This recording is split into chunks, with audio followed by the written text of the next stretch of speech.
കഴിഞ്ഞ 20 വർഷമായി നടന്നു വരുന്ന നവരാത്രി ഉത്സവമാണ് പരവൂർ പുത്തൻകുളം പ്ലാവിളദേവി ക്ഷേത്രത്തിലെ നവരാത്രി ഉത്സവങ്ങൾ ഇന്ന് അവസാനിക്കുകയായി.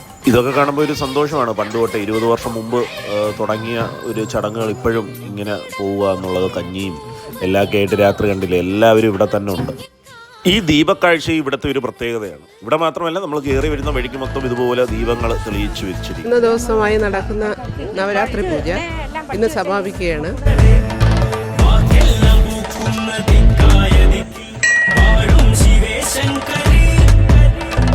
എല്ലാവർക്കും സന്തോഷമായിട്ട് തന്നെ ഈ പൂജ ഇന്ന് അവസാനിക്കുകയാണ്. മൃത്യുഞ്ജയ ഹോമം, എല്ലാ ദിവസവും ഒരേ രീതിയിലുള്ള അഭിഷേകങ്ങൾ കൊണ്ടും എല്ലാം ഗംഭീരമായിട്ട് ഒരു ഉത്സവത്തിന്റെ പ്രതീതിയോടെയാണ് ഇന്നിത് അവസാനിക്കാൻ പോകുന്നത്.